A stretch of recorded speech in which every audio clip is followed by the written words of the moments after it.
Bonjour, chers amis auditeurs et auditrices.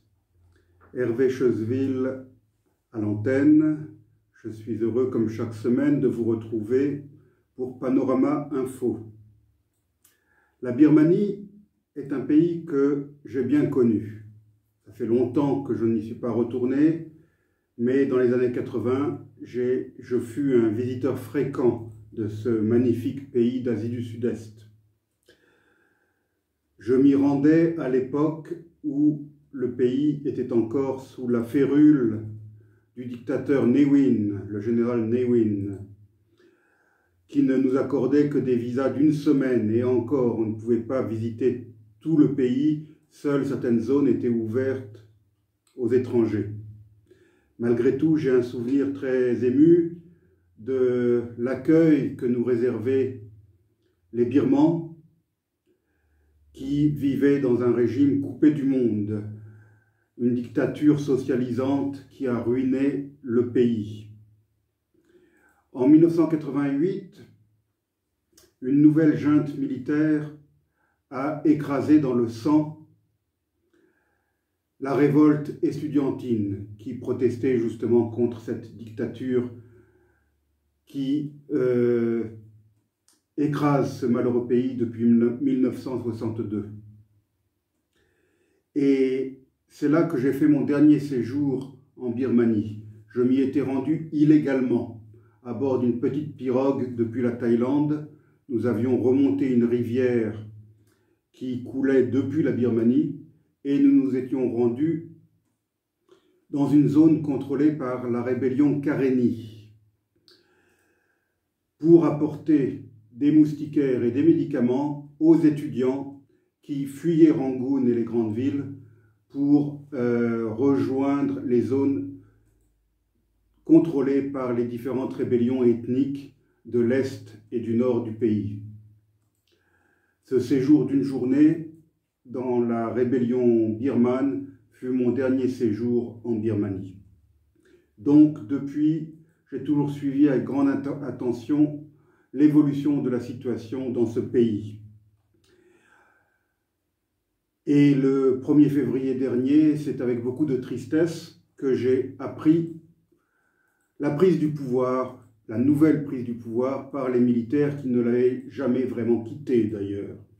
Cette fois-ci, c'est le Senior General, je ne sais pas comment on peut traduire ça en français, le général senior Min Aung Hlaing, qui a pris le pouvoir et qui s'est attribué tous les pouvoirs législatifs, exécutifs et judiciaires. Ce général devait prendre sa retraite dans 6 mois. Il était l'étoile montante de l'armée depuis 2009. Il avait été nommé successeur du général Than Shwe, le boucher de Rangoon, celui qui avait écrasé dans le sang la révolte estudiantine dont je viens de parler. Il avait donc été nommé son successeur en 2011. Il est interdit d'entrée et de séjour aux États-Unis. J'ai dit à l'instant que l'armée n'avait jamais vraiment quitté le pouvoir. Effectivement, la Constitution a été écrite par ces militaires avant qu'ils ne remettent le pouvoir aux civils. Et cette Constitution prévoit que 25% des sièges du Parlement leur sont d'office attribués et que les 3 principaux ministères, défense, affaires frontalières et affaires internes, ces postes-là doivent être occupés par un officier nommé par l'armée. Le rôle de Aung San Suu Kyi, l'égérie de la démocratie birmane, était donc un rôle bien délicat. En 2017, je publiais un article intitulé « Réflexions sur la Birmanie et sur le problème Rohingya ». Car contrairement à de nombreux bien-pensants occidentaux, je n'ai jamais cessé d'admirer Madame Aung San Suu Kyi, la grande dame de Rangoon, qui a passé 30 années de sa vie en prison ou en résidence surveillée, sans aucun contact avec l'extérieur. Il est facile, trop facile, de lui faire des reproches depuis la sécurité d'un bureau confortable de Paris, de Londres ou de New York. Aung San Suu Kyi a su incarner l'espoir de son peuple. Et durant les années qu'elle a passées au pouvoir, elle était en permanence sur le fil du rasoir. En but à ces critiques faciles venues d'Occident, elle était seule face aux militaires qui ont ruiné la Birmanie depuis 1962 et qui contrôlent tout, depuis les luxueux hôtels que les touristes occidentaux aiment fréquenter, jusqu'à l'économie souterraine liée à la culture du pavot et au narcotrafic. Dans le gouvernement qu'elle a tenté de diriger au mieux, les militaires occupaient d'office, comme je l'ai dit, les 3 principaux ministères. Aung San Suu Kyi a donc dû louvoyer en permanence. Et la question Rohingya n'était certainement pas sa priorité. Si elle avait tenté de se solidariser avec cette minorité d'origine bengali, elle aurait immédiatement été renversée. Au lieu de la soutenir face aux militaires, l'Occident n'a fait que lui faire des reproches et des remontrances. Ce même Occident qui verse à présent des larmes de crocodile après le putsch militaire. Or, ce putsch, il était annoncé depuis des semaines. Il était annoncé par Aung San Suu Kyi elle-même, qui avait prévenu son peuple et l'opinion publique internationale de l'imminence d'un coup d'État militaire. Qu'a fait l'Occident? Qu'a fait l'ONU pour soutenir Aung San Suu Kyi face à ces militaires? Rien. Pour ma part, comme je l'ai fait en 1988 lors de la grande révolte estudiantine, comme je l'ai toujours fait depuis lors, je tiens à exprimer haut et fort ma solidarité et mon admiration à Madame Aung San Suu Kyi et à tous les démocrates birmans.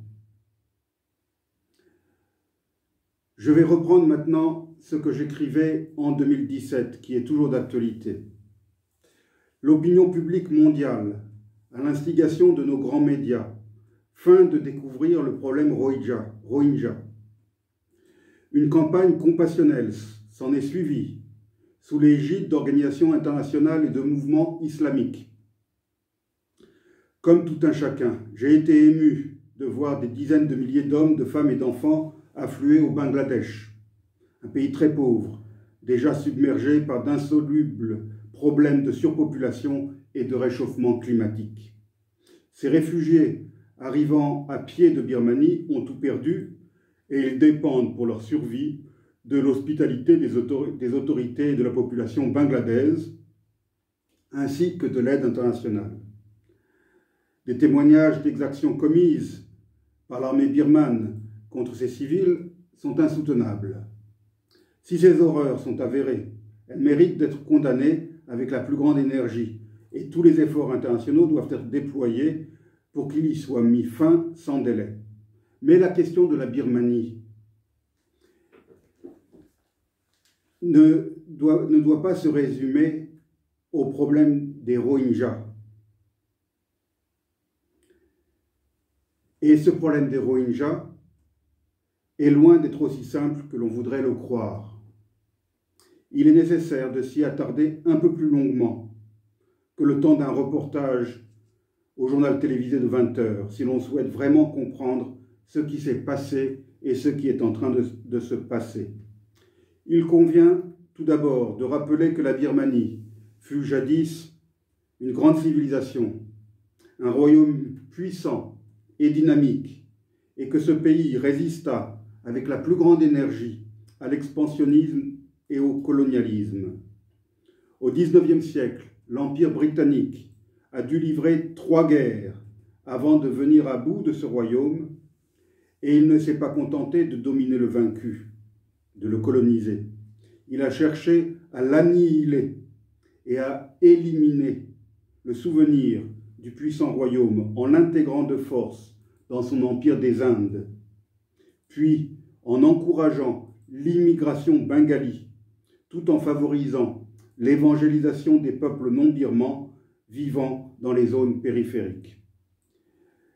Il fallait dissoudre la nation birmane dans un ensemble centrifuge où affluaient de surcroît des migrants indiens non bouddhistes. En agissant de la sorte, les Britanniques ont fait pire que diviser pour régner. Ils ont créé toutes les conditions pour qu'une Birmanie indépendante n'existe jamais et que, le cas échéant, elle soit tout à fait ingouvernable.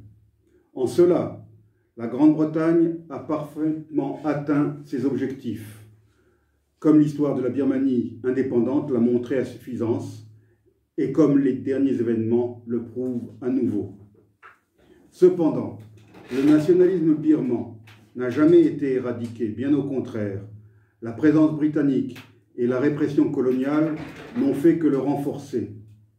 En 1942, l'invasion japonaise et la débâcle des maîtres européens face à une armée asiatique fit irrémédiablement perdre la face aux Britanniques aux yeux des Birmans.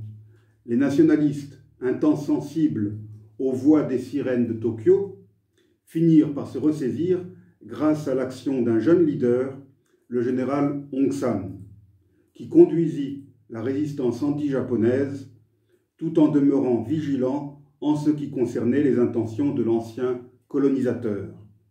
En 1945, à la libération de la Birmanie par l'armée britannique soutenue par la guérilla birmane, Aung San et ses camarades firent rapidement comprendre à Londres qu'un retour au statu quo ante était inacceptable et qu'il fallait immédiatement engager des négociations pour amener le pays à l'indépendance.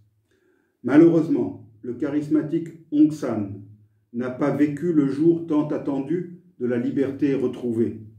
Chef du gouvernement de transition après la victoire de son parti, la Ligue antifasciste pour la liberté des peuples, en avril 1947, il avait été assassiné avec une partie de son cabinet le 19 juillet suivant à l'instigation d'un politicien rival. On ne saura sans doute jamais si ce dernier avait été ou non manipulé par le pouvoir colonial. Toujours est-il que lorsque la Birmanie retrouva enfin son indépendance le 4 janvier 1948, elle était privée d'un leader charismatique qui aurait peut-être eu la capacité de sauvegarder l'unité du pays. La faible démocratie parlementaire birmane n'a pas été en mesure de faire face aux forces centrifuges incarnées par de multiples insurrections soutenues en sous-main par les communistes, arrivés au pouvoir dans la Chine voisine en 1949. L'instabilité favorisa la prise de pouvoir par les militaires en 1962. Et, depuis lors, ils n'ont jamais réellement abandonné ce pouvoir. En un demi-siècle, la caste des généraux birmans s'est constituée un véritable empire économique et financier, contrôlant directement ou indirectement toutes les activités du pays, y compris le narcotrafic. La Birmanie est longtemps restée en autarcie, jalouse de son indépendance, mais sombrant dans la misère, tandis que les militaires et leurs familles s'enrichissaient toujours plus. Ces généraux n'ont eu aucun scrupule à écraser dans le sang le printemps birman en 1988, faisant tirer à la mitrailleuse sur des milliers de manifestants, principalement des étudiants qui occupaient les rues de Rangoon et des grandes villes. C'est alors qu'apparut sur la scène politique la grande dame de Birmanie, Aung San Suu Kyi, digne fille de son père, le héros et martyr de l'indépendance, le général Aung San. En 1988, cette frêle femme de 43 ans venait de rentrer de Londres où elle vivait pour s'occuper de sa mère gravement malade. Très vite, elle fut prise dans le tourbillon du soulèvement populaire et devint le leader de la Ligue nationale pour la démocratie, le parti qu'elle venait de créer, réminiscence du vieux parti de l'indépendance de son père. De 1988 à 2010, la dame de Rangoon a passé l'essentiel de sa vie en détention, malgré la victoire de son parti aux élections organisées par la junte militaire en 1990. Ses partisans ont été persécutés, pourchassés, torturés, emprisonnés et tués sans merci. Aung San Suu Kyi a su résister à tout, faisant preuve d'une incroyable force morale. Plongée dans l'isolement absolu, sa foi bouddhiste et le recours à la méditation quotidienne lui ont permis de ne pas céder. Plusieurs fois, les militaires lui ont offert la liberté et le départ pour Londres, afin d'y retrouver son mari et ses enfants. Toujours, elle refusa, sachant qu'on ne lui permettrait plus jamais de rentrer au pays. Son courage a fait d'elle l'icône et l'espoir du peuple birman, soumis à une féroce répression. Sa ténacité lui a valu le respect du monde entier et le prix Nobel de la paix en 1991. Son aura a fini par avoir raison des militaires, de plus en plus isolés et soumis à de fortes pressions internationales. D'ardues négociations s'engagèrent entre les militaires et Aung San Suu Kyi et son parti. Des concessions durent être faites de part et d'autre. Des concessions qui purent être interprétées comme autant de compromissions.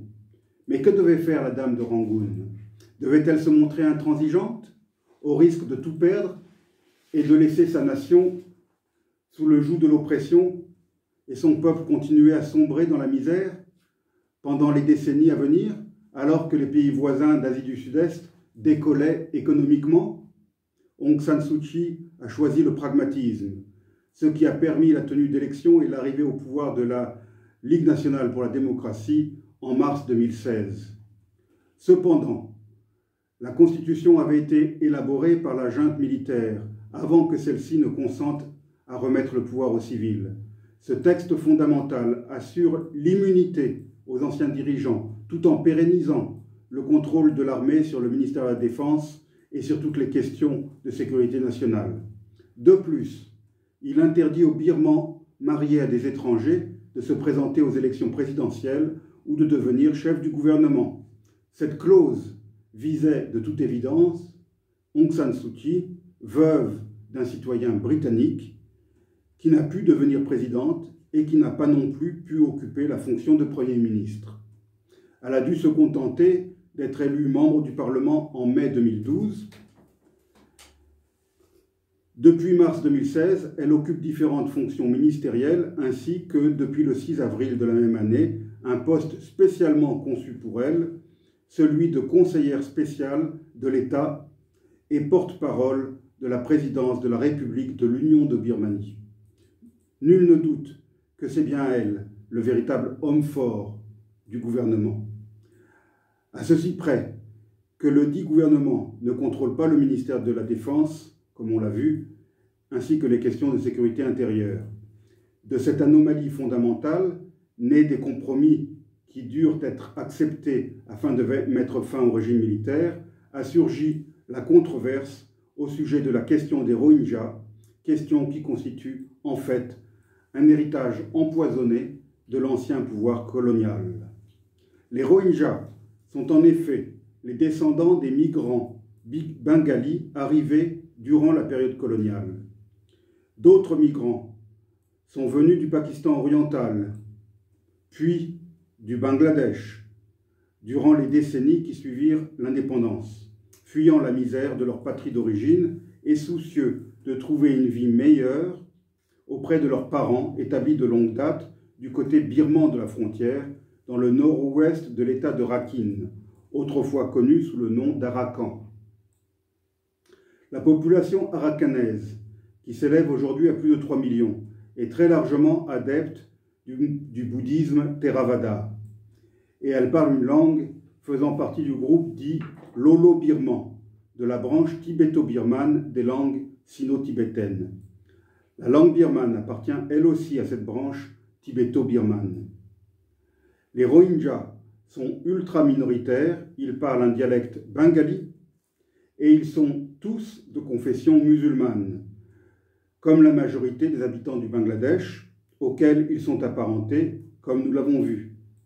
En 1962, le régime du dictateur Ne Win décréta que cette population n'était pas birmane et que tous ceux qui possédaient la nationalité birmane devaient la perdre. Quant aux autorités du Pakistan puis du Bangladesh, elles ont toujours refusé de reconnaître la citoyenneté pakistanaise ou bangladaise à ces Bengalis vivant en Birmanie. C'est de cette situation ubuesque qu'est né le problème qui fait depuis lors la une de l'actualité. Le problème Rohingya n'est donc pas nouveau. Il date au moins de 1962 et remonte en fait à la période coloniale. Mais il a été exacerbé par la montée de l'islamisme politique dans le monde entier. Perdant du terrain en Syrie et en Irak, la nébuleuse islamiste est depuis plusieurs années en train de réorienter ses activités vers l'Asie du Sud-Est. Aux Philippines, où il existe une très ancienne insurrection musulmane dans le sud de l'archipel, on assiste à une éruption de violence de la part d'un groupe armé islamiste qui a fait allégeance à l'État islamique, Daesh, en 2014. En mai 2017, ce groupe terroriste a tenté de prendre le contrôle de Marawi, une ville de 200 000 habitants située dans la grande île de Mindanao. Ces exactions ont été commises alors que depuis l'accord de paix de 2014, les zones à majorité musulmane constituent une région autonome aux Philippines. Mais ce statut ne suffisait sans doute pas aux plus extrémistes des djihadistes. En Thaïlande aussi, Thaïlande, pays voisin de la Birmanie, il existe une très ancienne insurrection dans le sud du pays, dont 3 provinces frontalières de la Malaisie sont majoritairement musulmanes. Depuis quelques années, on a, là encore, assisté à une recrudescence de la violence d'insurgés qui s'en prennent à tout ce qui symbolise à leurs yeux l'État et le bouddhisme. De nombreux fonctionnaires, instituteurs et bonzes sont tombés sous les balles des terroristes.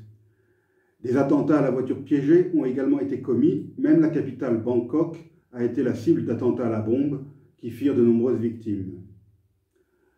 Dans le monde, l'Indonésie est le pays comptant la plus grande population musulmane. Cet islam majoritaire a longtemps été considéré comme relativement ouvert et tolérant. L'archipel est composé d'îles très diverses, dont certaines ne sont pas ou peu musulmanes. Bali, les célèbres Kalimantan. Kalimantan, c'est le nom indonésien de la partie indonésienne de Bornéo. Mais cet islam indonésien est depuis longtemps infiltré par des groupes radicaux. Dans la grande île de Sumatra, afin de mettre un terme à une longue guerre civile, les autorités de Jakarta ont dû accorder un statut d'autonomie à la région d'Aceh, où la charia a été imposée. Des attentats à la bombe ont en outre été commis à Jakarta et à Bali, et les minorités chrétiennes ont été visées par des destructions d'églises et par d'autres exactions. Le minuscule mais richissime sultanat de Brunei, au nord de Bornéo, est depuis 2014 régi par la charia, à l'instigation de son tout-puissant et richissime sultan Hassan al-Bolkiah, playboy flambeur devenu dévot.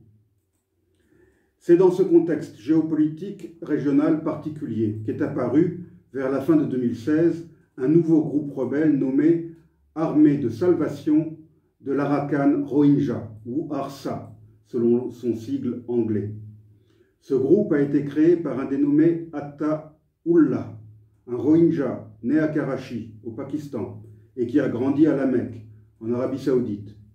Selon certaines sources, le but affiché par ce groupe est la création d'un État islamique démocratique pour les Rohingyas de Birmanie, et il serait financé par certains pays arabes du Golfe. Dans les années 70, il existait déjà des mouvements armés Rohingyas qui avaient pour but, eux, le rattachement de la partie nord-ouest de l'Arakan, où vivent les Rohingyas, au Pakistan oriental, devenu ensuite le Bangladesh. L'ARSA a depuis sa création mené des attaques contre des postes militaires birmans, ainsi que contre des villages bouddhistes et même hindouistes, n'hésitant pas à profaner des statues du Bouddha et à brûler des temples. Ces actions auraient fait des dizaines de victimes civiles. Ce sont elles qui ont suscité la violente réaction de l'armée birmane, qui se serait à son tour livrée à d'inadmissibles exactions contre les civils musulmans cette fois. C'est cette situation qui a provoqué l'exode des civils Rohingyas vers le Bangladesh. Aung San Suu Kyi a fait une déclaration solennelle en septembre 2017 devant le Parlement birman. La dirigeante a clairement condamné toutes les violations des droits de l'homme en Arakan et elle a donné des instructions très strictes aux forces de sécurité pour que les opérations soient menées avec toute la retenue nécessaire et afin que toutes les mesures soient prises pour éviter des dommages collatéraux et blesser des civils innocents. Cependant, comme on l'a vu au début de cette émission, Aung San Suu Kyi n'a jamais contrôlé l'armée et les forces de sécurité. Ce long exposé historico-politique n'a pas pour but de légitimer ou de relativiser les violences perpétrées à l'encontre des Rohingyas, bien au contraire. Mais c'est pour expliquer que Mme Aung San Suu Kyi était dans l'incapacité d'y mettre fin et que, tentant de garder la petite parcelle de pouvoir qu'elle avait, eh bien, elle a dû plus ou moins fermer les yeux sur ses exactions. Et c'est cela que l'Occident ne lui a pas pardonné. Aung San Suu Kyi n'a aucune leçon de morale à recevoir des bien-pensants professionnels qui voudraient aujourd'hui lui donner des leçons de droits de l'homme ou de courage politique. Dans ces deux domaines, peu d'hommes politiques à travers le monde ont fait autant leurs preuves que la dame de Rangoon. Ce n'étaient pas des leçons ou des remontrances dont avait besoin Mme Aung San Suu Kyi, mais de soutien. Elle en avait bien besoin, tant au plan intérieur qu'extérieur. Car rien ne peut être pire que le retour au pouvoir de ces militaires qui ont ruiné le pays. Je lance donc un appel pour conclure cette émission, pour que l'on soutienne à nouveau Mme Aung San Suu Kyi et les démocrates birmans dans leur combat courageux. Tous les soirs, ils font un concert de casseroles pour manifester leur opposition à la prise de pouvoir par les militaires.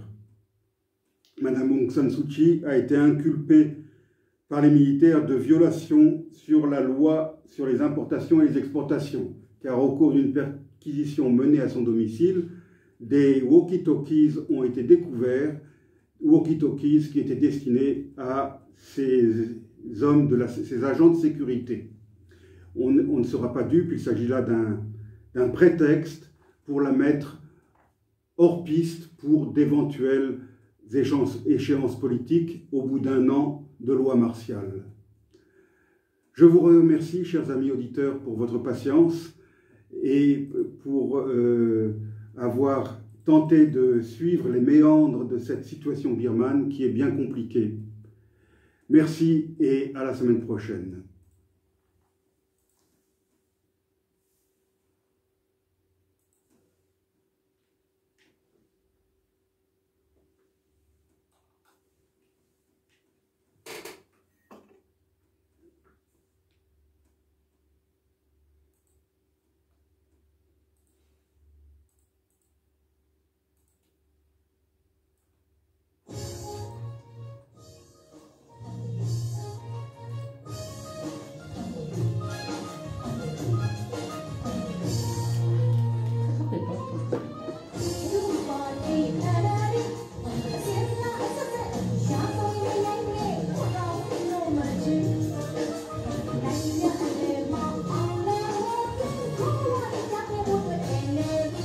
Baby